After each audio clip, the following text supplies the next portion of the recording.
Bonjour, je suis heureux de vous accueillir pour cette deuxième émission de la Chambre de métier et de l'artisanat des Landes. Aujourd'hui, le thème que nous allons développer, c'est l'apprentissage.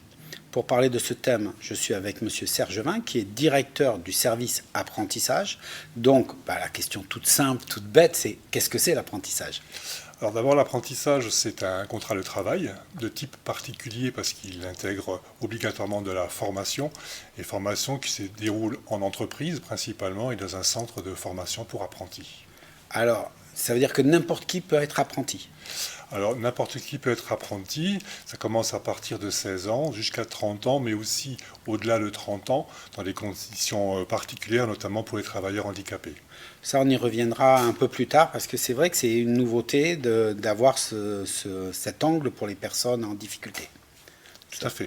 Mais c'est déjà une disposition qui existait auparavant. Ce qui a vraiment évolué au niveau de la loi, c'est la condition d'âge qui était avant bloquée à 25 ans, donc 26 ans moins un jour, et qui a été augmentée jusqu'à 30 ans. Alors, on a parlé de ceux qui peuvent bénéficier de l'apprentissage. Pour ça, il faut être aidé. La deuxième partie, c'est les entreprises. Alors, est-ce que, pareil, n'importe quelle entreprise peut décider d'être apprenti, apprentissage, comment on dit dans un cas comme ça? Alors voilà, pour former des apprentis, il faut que l'entreprise soit habilitée. L'habilitation, c'est déjà de repérer de l'entreprise un maître d'apprentissage qui a les compétences pour former un apprenti, donc en adéquation avec la formation du futur apprenti. Et ensuite, une fois que ce maître d'apprentissage est repéré, il a une habilitation qui permet de signer le contrat puisque le maître d'apprentissage figure sur le contrat d'apprentissage. Donc, pour résumer, une entreprise, si elle trouve quelqu'un dedans, quelle qu'elle soit, peut demander un apprenti. Il suffit juste donc de trouver un maître d'apprentissage et un apprenti. Voilà. Le maître d'apprentissage peut être l'artisan, le chef d'entreprise, qui est souvent le cas. Ça peut être aussi un salarié qui a les compétences, puisque l'obligation est que le maître d'apprentissage soit constamment avec l'apprenti pour le former. Quand il est dans l'entreprise, bien sûr. Bien entendu. Donc, il se divise l'apprenti, une partie à l'école, une partie en entreprise. Donc, l'entreprise, maître d'apprentissage. À l'école, c'est l'école de tout le monde, n'importe qui fait de l'apprentissage? Non, il y a des centres de formation aussi qui sont habilités pour former en apprentissage.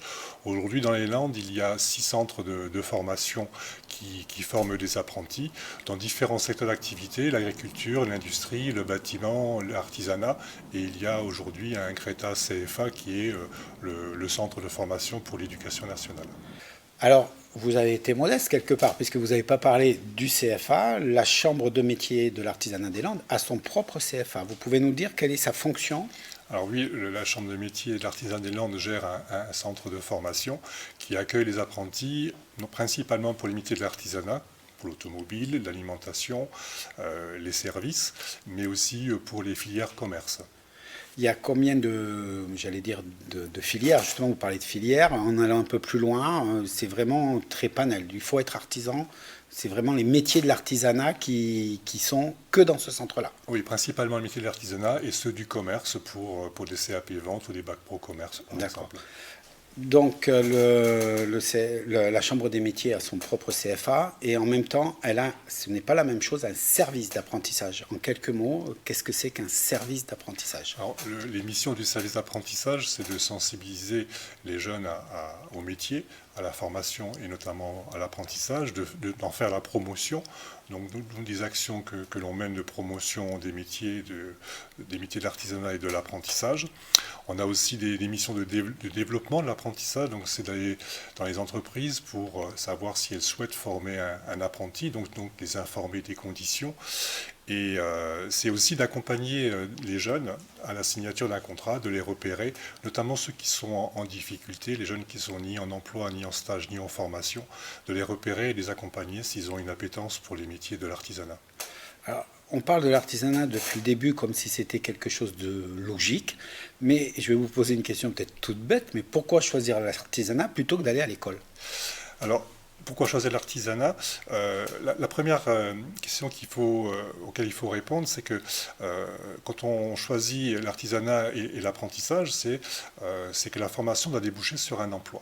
Et aujourd'hui, on sait que la formation par apprentissage mène majoritairement vers l'emploi.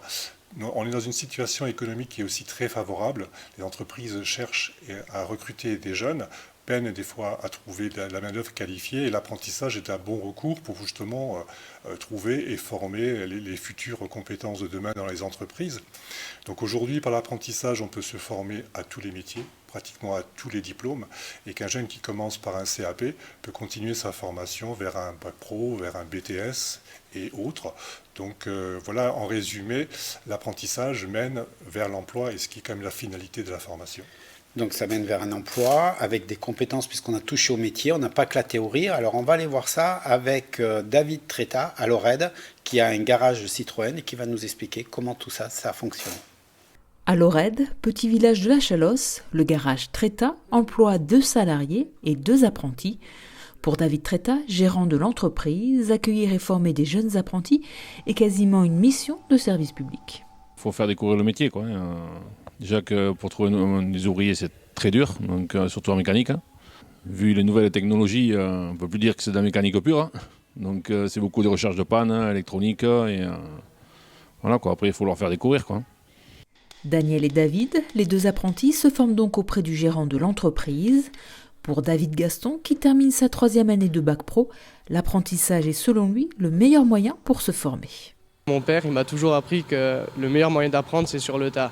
À l'école, c'est bien, on vous apprend, mais un exemple tout bête, les voitures que je vois qu'ils ont au lycée, parce que nous, notre CFA, il est juste à côté du lycée Estève, ils ont des voitures neuves. Nous, on travaille, vous voyez, sur des voitures comme ça. Les boulons, ils sont parfois grippés, des fois ils cassent. Et si le client il veut sa voiture dans 1 heure, il faut lui rendre dans 1 heure. Et donc dans des situations comme ça, au lycée, ils ne t'apprennent pas à réagir vite à ces situations. Un moyen efficace donc de se rendre compte de la réalité du travail, mais qui nécessite d'avoir un maître d'apprentissage qui s'investisse pour ses apprentis. On leur donne certaines tâches à faire, on leur explique comment il faut faire. Donc après, on leur montre comment il faut faire, surtout la première année, quoi. Après, on essaye de les rendre autonomes un peu. Ça nous fait un plus à l'atelier, donc on peut leur confier tout ce qui est tâches d'entretien, freinage, voire quelques embrayages. Et après, sur la 2e année, 3e année, on bascule sur la distribution et un peu plus grosse réparation, quoi. Ces années d'apprentissage ont permis à David Gaston d'acquérir autonomie, efficacité et savoir-faire, mais également d'être médaillé d'or départemental et régional au concours des meilleurs apprentis, une voie vers l'excellence que le jeune homme compte poursuivre bien au-delà de son bac professionnel. Si j'ai l'excellence, c'est grâce à mon patron aussi quand même, parce qu'il m'a quand même bien formé, il m'a laissé être autonome, quand j'avais besoin il était là, même si des fois il m'a dit non, débrouille-toi tout seul, et ça m'a permis d'apprendre. Puis au fur et à mesure de mon apprentissage, je me suis aperçu que c'est pas la mécanique à elle-même qui m'intéresse, mais c'est de devenir ingénieur automobile. Je vais arriver jusqu'au master et avec le projet de créer une voiture qui soit abordable à toutes les classes sociales. Et pour moi, pour voir le mieux là où il y a les problèmes, c'est d'être carrément sur le terrain. Sur les ingénieurs, ils ne voient pas tous les galères que nous, les mécaniciens, on rencontre comme, je sais pas, vous faire un exemple, il y a des pièces qu'on doit démonter, c'est presque inaccessible. Et ça, passer 1 heure, je sais pas, pour faire une révision, tout ça parce que le filtre à huile, il est pas accessible, c'est pas normal. Ou même que si on parle beaucoup de sécurité, mais les gens qui veulent changer une ampoule et qui ne peuvent pas accéder au phare et pas changer l'ampoule, c'est pas normal. Après son bac pro, David compte partir à Périgueux pour décrocher un BTS moteur à combustion, toujours en apprentissage, afin de poursuivre dans la voie qu'il s'est fixée. Alors maintenant, j'ai avec moi Marie Soisic-Lecor. Bonjour. Bonjour. Alors vous, votre travail au niveau de la CMA, c'est de mettre en charge, de faire la mise en relation entre l'entreprise et les apprentis. Voilà, les offres et les demandes. L'offre et la demande, voilà. Donc comment votre travail, comment vous y prenez? Vous avez un lot d'entreprises, de jeunes? Voilà. Expliquez-nous tout ça. Eh bien, nous contactons pas mal d'entreprises. Nous avons des contacts avec des entreprises qui ont l'habitude de former des apprentis. Et nous avons une collègue qui est développeuse et qui va faire des visites en entreprise et qui nous ramène des offres. Et d'un autre côté, nous recevons des jeunes sur des forums où ils nous contactent directement. Et voilà, donc du coup, on essaie de mettre en relation toutes les offres que l'on a récoltées avec tous les jeunes qui nous ont contactés. C'est des sortes de journées portes ouvertes. Les portes ouvertes, les forums, les routes de l'orientation qui ont eu lieu en février, les portes ouvertes au CFA qui ont lieu fin mars. Et voilà, après, il y a des contacts directs aussi de jeunes qui nous contactent directement. Quelle est la motivation justement de ces jeunes pour partir vers une entreprise, pour partir en apprentissage ? Alors, certains vont nous dire que c'est parce qu'ils n'aiment pas l'école. Alors je vais leur dire effectivement, ok, vous n'aimez pas l'école, mais en apprentissage, il y a des cours au CFA. Il y a toujours de l'école. Il y a toujours de l'école. Voilà, ils auront toujours du français, des maths, ils auront des matières générales à suivre. Et après, ce qui est intéressant, c'est surtout faire toute la partie pratique aussi en entreprise. Comme dans le reportage que l'on vient de voir justement, qui est très bien fait d'ailleurs, parce que justement, le jeune a un très bon discours et l'employeur aussi. Oui, et là on découvre, je dirais un peu pour rassurer les parents, parce qu'à ces âges-là, les parents se posent beaucoup de questions. Oui. On sait que le côté apprentissage n'est pas le côté le plus valorisé aujourd'hui en France pour les études, on est d'accord? Non. On a encore des questions justement sur est-ce que c'est le même diplôme? Est-ce que c'est la même formation? Parce qu'ils estiment que n'ayant pas suivi tous les cours toute la semaine en CFA, enfin en école, il manque des matières générales, ce qui n'est pas le cas. C'est exactement la même chose. D'ailleurs, les jeunes passent les diplômes en même temps, très souvent. Voilà. Du lycée ou des CFA. On peut rassurer tous les parents, oui. Un bac qui soit en apprentissage ou qui soit à l'école, c'est la même valeur. C'est la même valeur, si ce n'est que le jeune qui est en apprentissage a la connaissance de l'entreprise. Voilà. Alors on va rebondir justement sur l'entreprise, c'est-à-dire que là aussi, comment vous choisissez les entreprises? Quels sont un peu les critères qui fait que vous vous dites ça, c'est une entreprise qu'on a besoin? C'est très difficile. On essaye effectivement. Alors, on a les entreprises que l'on connaît bien. Et on sait que les formations vont être très bonnes. Et après, on a toutes ces nouvelles entreprises qui arrivent et qui veulent commencer à former des apprentis. C'est l'expérience qui va nous dire si effectivement c'est un bon formateur ou pas. Si le jeune reste jusqu'au bout, si la formation se passe bien, bon, on sait qu'il n'y a pas de problème. L'employeur fait une bonne formation. Après, voilà, on ne peut pas savoir sur le moment. Et alors justement, quelles sont les qualités pour être un bon maître d'apprentissage? Alors, il faut être passionné. Il faut savoir transmettre, avoir vraiment envie de transmettre le métier, parce que c'est très difficile aussi. Enfin, pour certains, effectivement, ils n'ont pas la fibre d'éduquer, la pédagogie. Tout le monde n'est pas professeur. C'est ça qui est peut-être parfois un peu compliqué. Mais voilà, il faut aussi connaître bien les règles par rapport à l'apprentissage. L'apprenti ne doit pas rester tout seul dans l'entreprise, il doit toujours être avec son maître d'apprentissage, parce que il est là pour apprendre. Il est là pour faire des erreurs aussi, ce qui est normal, quand il apprend un métier. Oui, il faut bien que les gens comprennent qu'il arrive à 0 et on va l'amener à 100. Voilà. On n'embauche pas un salarié qui va à l'école. Voilà, exactement. Et la première année, effectivement, on va nous dire, oui, ça coûte un peu cher de former un apprenti, même si l'entreprise a des aides. Mais en deuxième année, il a déjà les compétences. Donc il est déjà un peu plus autonome. C'est ce qui a été dit, effectivement, dans le reportage. Et on peut aller, comme on voit dans le reportage, jusqu'à quand même un niveau ingénieur, ce que les gens ne pensent pas. Non, suivant les métiers, oui, on peut aller jusque-là. Et dans l'ensemble, les jeunes que vous voyez passer, quels sont les niveaux d'études et est-ce qu'ils continuent longtemps? Ça dépend.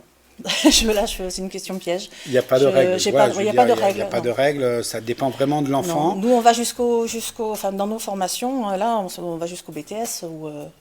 Voilà, donc un bac plus 2, c'est quelque chose de courant en apprentissage. Oui, bien sûr. Donc c'est intéressant. Je sais aussi, on va parler, vous avez un petit dispositif aussi qui est intéressant, ça s'appelle la bourse de l'apprentissage. Est-ce que vous pouvez nous donner plus d'explications? La bourse de l'apprentissage nous permet de récolter toutes les offres des entreprises qui sont diffusées sur un site régional, donc l'Aquitaine, Nouvelle-Aquitaine Apprentissage. On diffuse les offres, je l'ai dit, elles sont récupérées ensuite au Pôle emploi, puisqu'elles sont diffusées là aussi, et je les diffuse sur le site de la Chambre de métier. Donc là, vraiment... Voilà, tout le monde peut vraiment, il y a de la offres. communication. Oui. Si on veut, on trouve dans tous les sens. Exactement. On va parler quand même il faut venir au CFA. C'est pareil. Est-ce qu'il faut être montois puisque le centre est le CFA de la Chambre de métier et de l'artisanat, il est à Mont-de-Marsan, ou c'est tous les Landais qui peuvent venir? C'est toute la région, hors région. Tout le monde, tous ceux qui veulent faire une formation, s'ils souhaitent faire une formation comme les fleuristes, c'est une formation régionale. Donc elle se fait chez nous. Donc voilà, les jeunes peuvent venir, ils viennent d'un peu partout du département, hors département, hors région, et voilà. C'est pas un frein? Non, bien sûr que non. Par contre, en milieu rural, des fois, c'est un peu plus difficile pour des raisons techniques ou matérielles. Le déplacement. Alors, on a été voir à la boulangerie La Baguette de Campagne, justement, Elodie et Lionel Delobo, qui nous expliquent. D'accord, très bien. À Campagne, petite commune de l'agglomération montoise, le seul commerce du village est la boulangerie-pâtisserie que les époux Delobo ont repris il y a 16 mois avec la volonté de continuer à faire vivre le commerce de proximité. On préfère être dans une zone rurale. Voilà, c'est vrai que c'est le seul commerce du village. On se dit que ça fait des années qu'elle est ici. Donc pour nous, on préférait. On fait un petit peu de tout, épicerie, on fait même le gaz, petit salon de thé et la presse aussi également. Et c'est vraiment important de garder ça dans les villages. Parce qu'on en voit tellement qui ferment, des boulangeries. Si on n'a pas de boulangerie, si on n'a pas d'école, le village, c'est un village un peu dortoir, quoi. Après 15 ans passés dans la boulangerie d'un supermarché, Lionel Delobo s'est installé à son compte pour être plus proche de ses clients. Il s'est également laissé convaincre de prendre un apprenti. Mais au début, je n'étais pas trop favorable, parce que sachant que ça faisait qu'1 an qu'on était en place, je voulais même un petit peu plus tard. Il est venu se présenter tout seul, faire un stage découverte, et en fait de 2 semaines, pour voir si le métier à lui-même allait lui plaire, et pour moi aussi voir un petit peu si il était capable d'être apprenti dans ce métier-là. Et ça a été favorable pour les deux. J'ai découvert le patron pendant 2 semaines, donc j'ai vu comment il était, et puis son comportement envers moi il m'a plu pour le stage, donc je me suis dit en apprentissage ça doit être bien aussi, donc voilà, je me suis lancé. À la base je cherchais juste un diplôme pour pouvoir m'engager dans l'armée, et puis du coup je me suis lancé en boulangerie puisque on a parlé, donc je me suis dit peut-être que ça pourrait me plaire pour 2 ans quoi. Puis au final j'ai découvert un métier qui me plaît, donc peut-être continuer sur cette voie-là quoi. Pour Romain, qui se destinait à une carrière dans l'armée, l'apprentissage en boulangerie lui offre de nouvelles perspectives. Une chance pour ce jeune campenois d'avoir trouvé une place dans son village quand la mobilité est souvent un frein. J'allais pas plus loin que Montmarsan pour chercher, donc puis après vers Dax ça faisait forcément trop loin, 40 km tous les jours, c'est moyen. Donc si campagne ça aurait pas été là, j'aurais été à Saint-Perdon. Puis après Saint-Perdon, si ça marchait pas, j'aurais été à Montmarsan, Saint-Pierre, etc. Au final, Lionel Delobo et Romain Vandenbroek se sont bien trouvés pour former un duo maître d'apprentissage-apprenti qui fonctionne bien. Je fais les pétrins, je fais la pâte, etc. En fait, je fais tout ce que lui peut faire aussi. Donc on fait un duo, quoi, on se complète. Et donc ça dépend des jours, mais bon, en général, je fais à peu près tout. Je pétris, je façonne, etc. Après, je cuis, je mets en rayon, et puis voilà. Pour moi, le bilan, il est satisfaisant. Parce que voilà, comme il est motivé, donc ça se voit.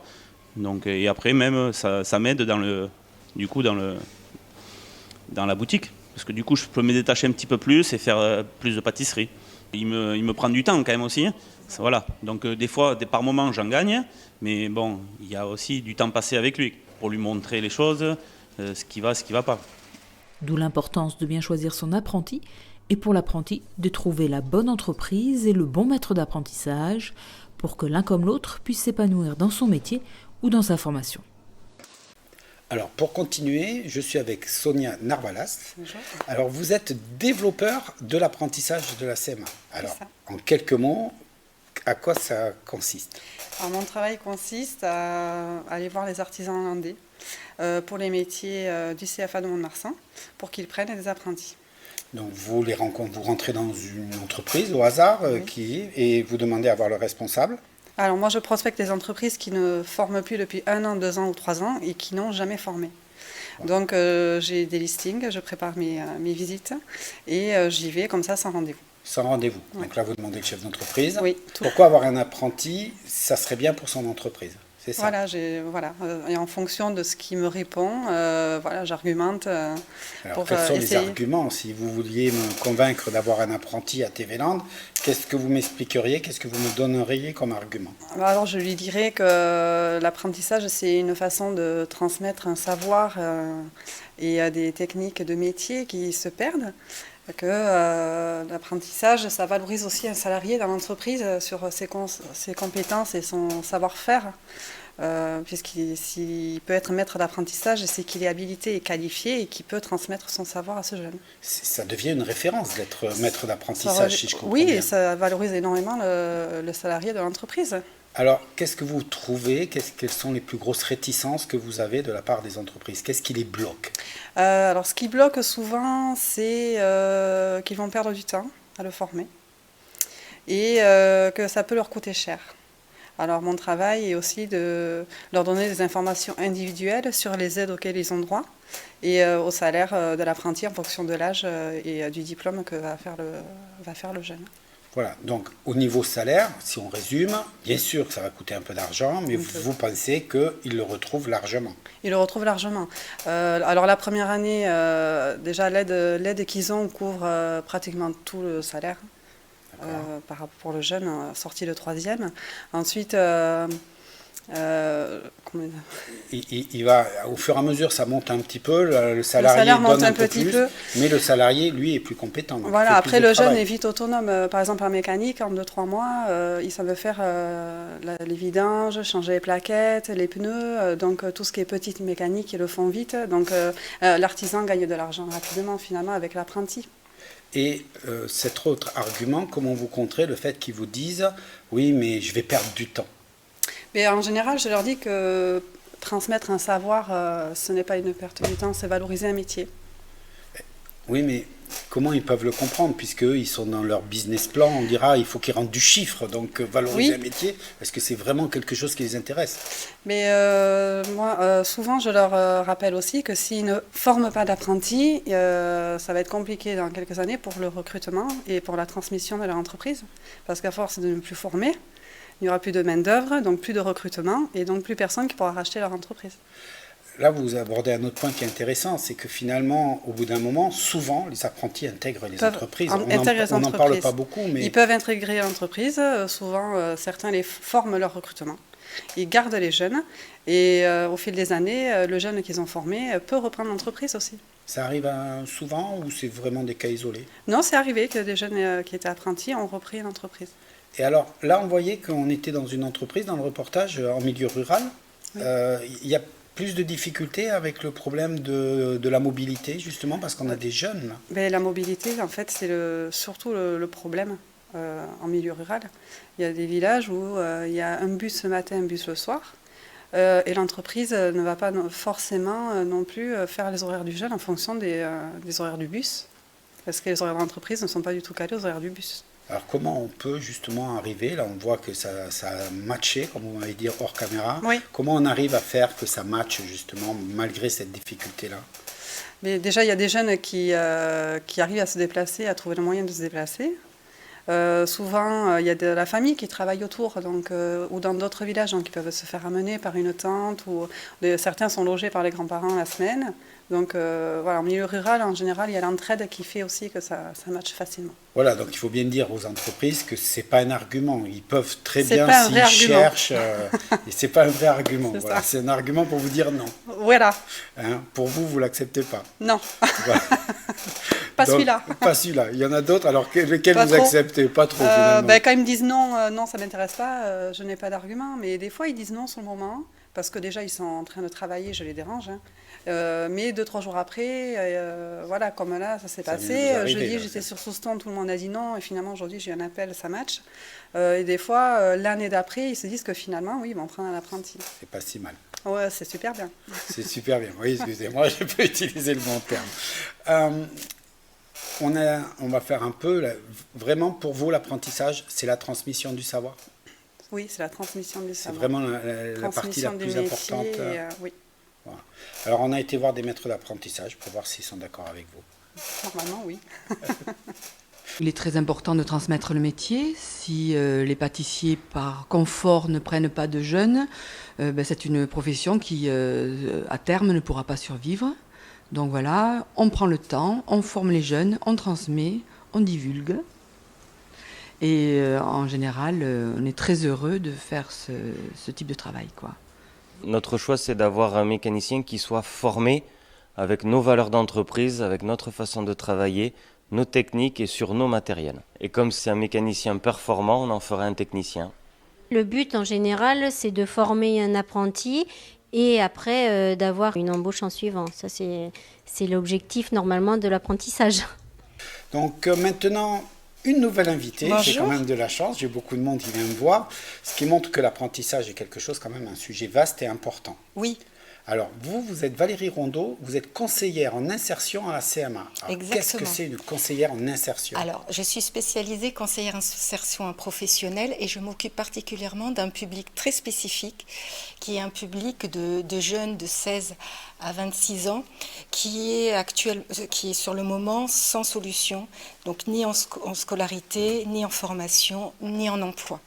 Et c'est une part importante au niveau national de ces jeunes-là sans solution. C'est à peu près un peu plus de 20% des jeunes qui se retrouvent sur le marché de l'emploi sans activité. Et donc moi, mon objectif, c'est... ils ont un projet dans l'artisanat, ils n'osent pas trop, et moi, leur objectif, c'est de les accompagner au mieux.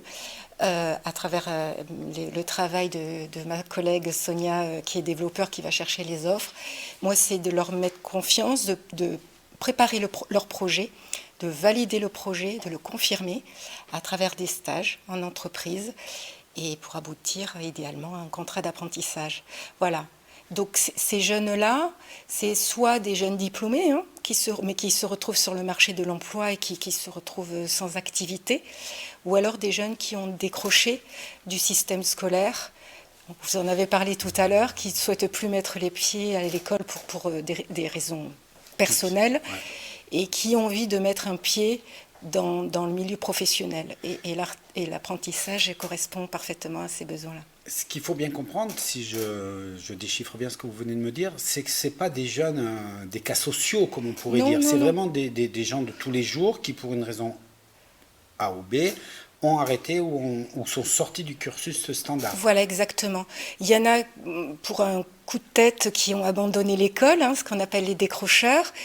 Ils découvrent un petit peu le marché de l'emploi, la difficulté que c'est de trouver un emploi sans qualification, et qui reviennent spontanément en se disant non mais là il faut que je retourne dans la voie de la formation et l'apprentissage, comme j'ai touché, goûté au milieu professionnel, à l'entreprise, au quotidien d'une équipe en entreprise et la rémunération. Donc c'est un bon compromis, l'apprentissage, pour eux. Alors, est-ce que la plus grosse difficulté, on a écouté vos collègues qui vous disent quand même que le chef d'entreprise, il y a plein de raisons pour dire non. Alors déjà qu'avec des élèves entre guillemets standards, vous avez beaucoup de noms et qu'il faut réellement aller les convaincre, si j'ai bien saisi le travail de vos collègues. Vous arrivez en bout de chaîne en disant non seulement il faut que je convainque, mais en plus j'ai des élèves un peu particuliers. Alors, je les accompagne, je leur donne des pistes, je leur donne des adresses, mais c'est vrai qu'il faut que ça soit une démarche volontariste de la part de ces jeunes-là. Comment dire, il faut qu'ils se présentent quand même eux-mêmes pour voir si ça match, c'est le terme qui a été utilisé, entre eux et leur futur maître d'apprentissage. Et il y a l'outil du stage en entreprise, une semaine, voire 2, voire 3, où chacun peut se jauger, voire le jeune peut confirmer son projet professionnel. J'ai une idée de métier, je ne voudrais pas me tromper, je me suis déjà peut-être trompée précédemment. Donc là, je confirme à travers ce stage-là, je confirme mon projet professionnel. Et de l'autre côté, il y a le maître d'apprentissage qui est rassuré. Oui, il a décroché de l'école ou il est au chômage, mais c'est quand même quelqu'un de valable, en qui je peux faire confiance et je peux me projeter pour les années à venir. Parce que là, il faut bien comprendre que grâce à ce stage, qui est rémunéré, pas rémunéré... Non, un stage, c'est un stage comme les troisièmes font. Enfin, c'est une convention avec Pôle emploi. Voilà, je ne vais pas vous donner le sigle, mais c'est un stage...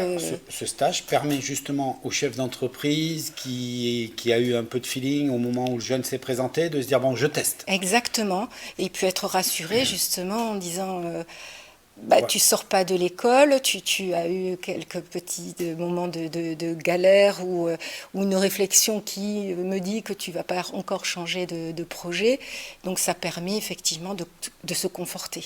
Voilà, et sans prendre entre guillemets de risque, dans le sens où ça dure 1 semaine, 15 jours, 3 semaines. Donc si ça va pas, il suffit d'arrêter le stage et puis c'est... C'est le patron qui décide, comme tout emploi, voilà... Et ce mécanisme, vous sentez que ça rassure les entreprises et que ça prend tout doucement? En tout cas, c'est un outil que je valorise à 100%. C'est compliqué pour les jeunes parce que c'est pas vraiment rémunéré, mais j'insiste beaucoup sur la valeur de cet outil-là. Pour certains, ça les remet aussi dans le quotidien, hein. Ils ont décroché aussi socialement. Aussi le rythme de l'entreprise, hein. J'ai différents profils et j'ai aussi des jeunes qui se sont éloignés du marché de l'emploi, donc ça permet aussi de rentrer dans le quotidien, dans le vif du sujet, dans une entreprise, intégrer une équipe, répondre aux besoins d'un futur maître d'apprentissage, donc c'est rentrer dans le quotidien aussi. Est-ce qu'il y a des entreprises qui se prêtent plus facilement à ce type de personnes ou vraiment n'importe quelle entreprise? Non, n'importe quelle entreprise. C'est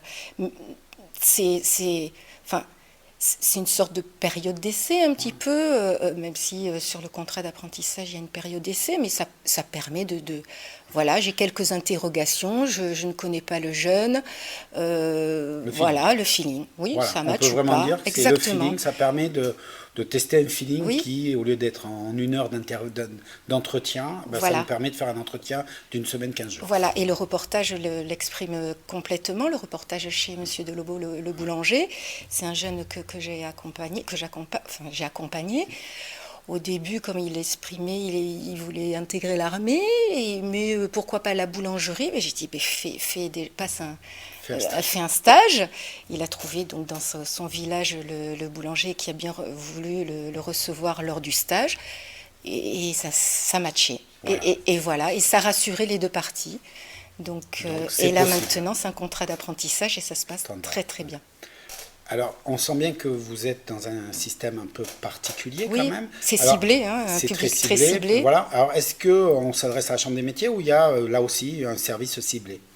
Alors là, je suis la référente de ce dispositif-là, qui est un dispositif national qui s'appelle Cap Artisanat. Justement, c'est pour aider ces jeunes qui se retrouvent sans solution.